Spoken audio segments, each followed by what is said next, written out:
Tɔgɔ Lassana Traoré ne kati farikolo ɲɛnajɛ supporter dɔ ye kuma min kɛra ma bɛn an ma dans un premier temps an ye farikolo ɲɛnajɛ kanubagaw de kati yan plus précisément n'o ye basketi ani ballontan ye donc Asetu bɛɛ b'a dɔn Mali kɔnɔ donc talent min b'a la ani cɛsiri min b'a la farikolo ɲɛnajɛ la bɛɛ b'a dɔn a ye exploit min fɛnɛ kɛ Mali la ka daminɛ ka denmisɛnninya kɔnɔna la ka na se phase senior ma a ma dogo cɛsi la donc an b'a ye a kɛlen senior de ka na se bi ma u kana wele équipe nationale la o t'an tɔɔrɔ o t'an supporter tɔɔrɔ parce que an b'a dɔn talent bɛ denni na maintenant ka na se nin niveau yɛrɛ ma ka na ta ka phase préparative bɛɛ kɛ a ka préparation bɛɛ kɛ fo ka taa se phase finale kɛnɛ kan Rwanda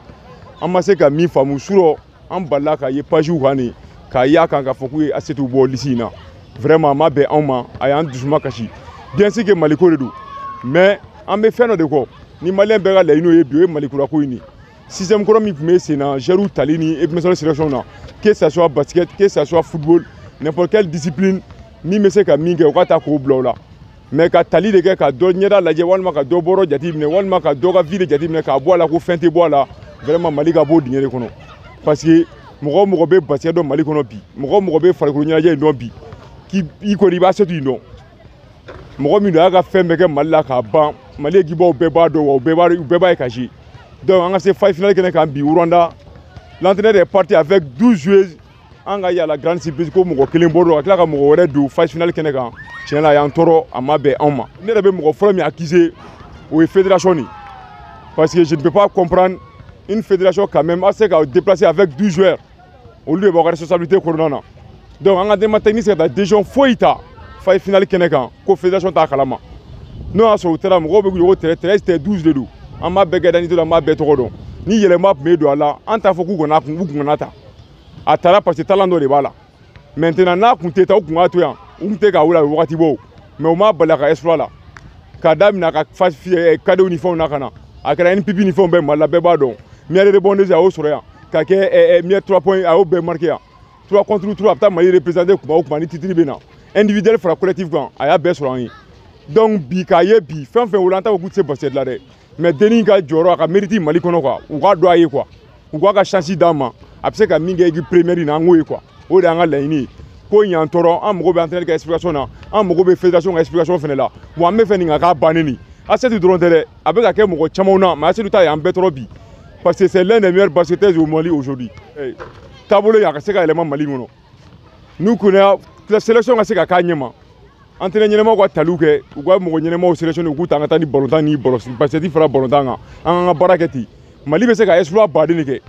an bɛ se ka exploit baden de kɛ surtout basket la ka na se bi ma an bɛɛ y'a ye denmisɛnninw bɛ ka cɛsiri minnu kɛ baara minnu bɛ ka k'u la bi k'a daminɛ formation de base la ka na se clubw ma a jɔgo tɛ mɔgɔ si la donc vraiment u ka mɔgɔw to k'u lajɛ n'u ka propre mérite ye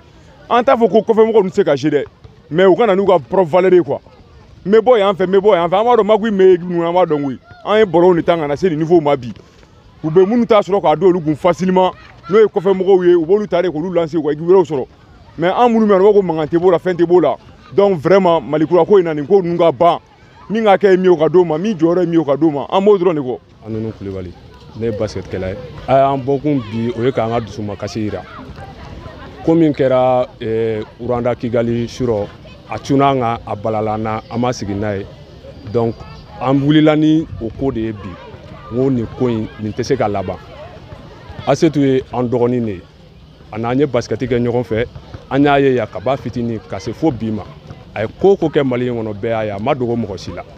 Asetu ye prix fɛn fɛn kan ka sɔrɔ basketi la a y'a bɛɛ sɔrɔ Afrique kɔnɔna na a taara compétition fɛn fɛn la k'a taara ni Mali de tɔgɔ ye a nana n'a o tɔgɔdiya kelen ye k'o di Mali ma mais an bɛ bali mun na ko o bɔra Bamako yan ka préparation kɛ Bamako yan équipe nationale fɛ k'a ye k'a taara fo Kigali match kan ka kɛ bi en moins de 48 heures k'a fɔ ko o bɔra o 12 liste la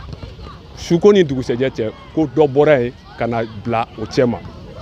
o bɛ se ka faamu mɔgɔ bɛ se ka remplacer fɛn bɛɛ bɛ se ka kɛ mais kocogo bɛ fɛn bɛɛ la effectif da dɔnnen don 12 de bɛ bɔ équipe la mais n'a nana ye k'a fɔ ko o 12 kelen bɔra yen Mali la ka se dɔ ka na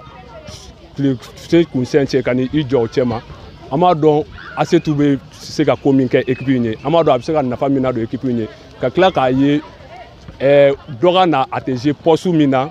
n'a y'a sɔrɔ dɔ kan ka remplacer o bɛ kɛ mɔgɔ ye mɔgɔ min bɛ Asetu ka poste jouer mais min nana a nana a remplacer